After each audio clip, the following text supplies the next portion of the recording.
E aí, galerinha?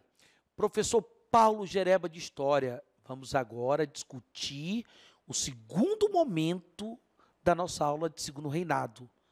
Não deixe de olhar o primeiro momento, que nós falamos sobre a economia do Segundo Reinado, falamos sobre política interna, política externa, e agora iremos discutir as questões que vão ser decisivas para a crise da monarquia brasileira, ok? Aguarde aí.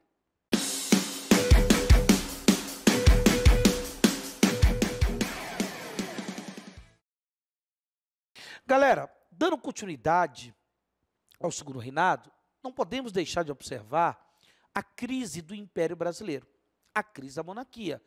Observe que na primeira aula nós falamos da política interna, falamos do café, falamos basicamente ali também do que diz respeito à política externa da Guerra do Paraguai, e não se deve deixar de observar de forma nenhuma a queda da monarquia brasileira.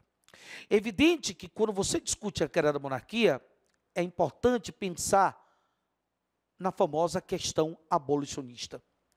Uma questão que vai discutir justamente o quê? A abolição da escravidão no Brasil. E discutir a abolição da escravidão é discutir um processo lento, gradual, seguro, principalmente para os escravagistas. A abolição, ela foi feita de uma forma lenta. Se vem discutindo a abolição desde Palmares, no século XVI. E aqui mesmo, no Segundo Reinado, quando começa a se ter as primeiras leis abolicionistas funcionando, porque as primeiras leis abolicionistas que vão funcionar é aqui no Segundo Reinado. Nós tivemos uma primeira lei lá na Regência, só que ela não funcionou. E aí, nós estamos nos referindo à Lei Eusébio de Queiroz, que proibiu o tráfico negreiro internacional. Nós estamos falando da lei do ventre livre, que considerava todo filho de escravo nascido a partir da data da lei livre, a lei do sexagenário, Saravia Cotegipe, todo escravo a partir de 60 anos seria considerado livre, isso aí seria um absurdo, ele ainda tinha que trabalhar 3 meses de graça, para cumprir a carência. O problema é você ver um negro escravizado no Brasil chegar até os 60 anos, isso aí era muito raro acontecer. Tá? E depois você tem a Lei Áurea, a lei lá, assinalada por Isabel, mas é preciso observar que o processo abolicionista ele é fruto de pressões externas e principalmente de um movimento abolicionista. Um movimento abolicionista que reuniu diversos setores da sociedade, reuniu setores da elite letrada, reuniu setores de classe média, reuniu setores basicamente negros, negros livres, negros cativos, um movimento que ocorreu de uma forma violenta, mas também de uma forma pacífica. Esse foi um movimento abolicionista muito importante para a abolição da escravidão. E no momento que você tem a abolição da escravidão, um dos principais pilares que sustenta o império e as elites políticas desse império cai, e com ele vai cair a monarquia. Por isso que se diz que a questão abolicionista é uma das questões chaves que aceleram a queda da monarquia brasileira. Além da questão abolicionista, nós temos a questão militar, proveniente ali da Guerra do Paraguai.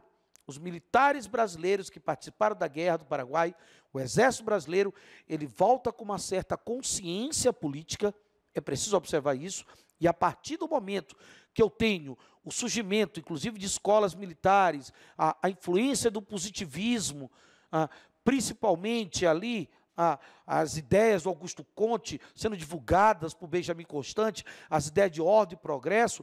Então, isso traz uma certa conscientização do Exército. E esse Exército, ele exige uma participação importante dentro do Estado monárquico brasileiro.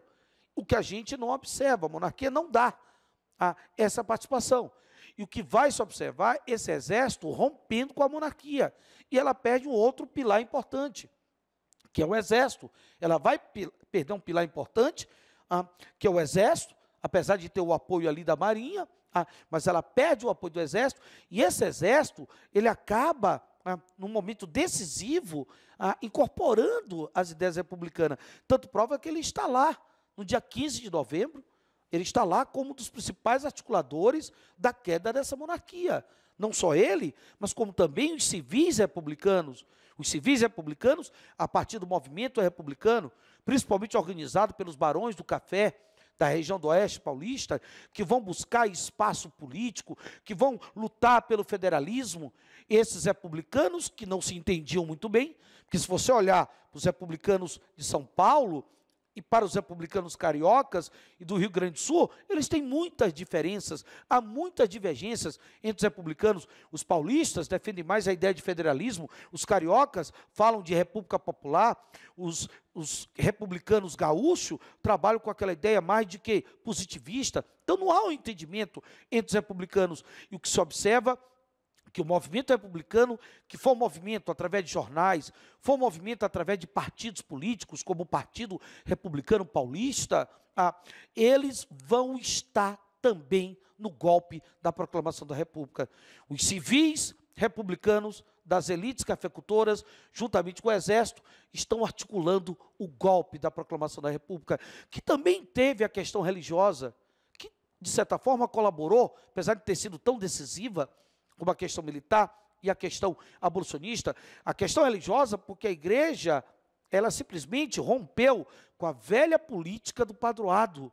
Ela rompe com a velha política do padroado, mas não porque a igreja vai apoiar a república, mas ela deixa, evidentemente, de apoiar aquela estrutura do padroado, né? Diante disso, galera, você tem um golpe, no dia 15 de novembro, articulado pelo Exército, com a presença dos setores civis, das elites republicanas de São Paulo, até mesmo com a participação ali, ou com o apoio, melhor falando, de setores da classe média do Rio de Janeiro, que também apoiaram.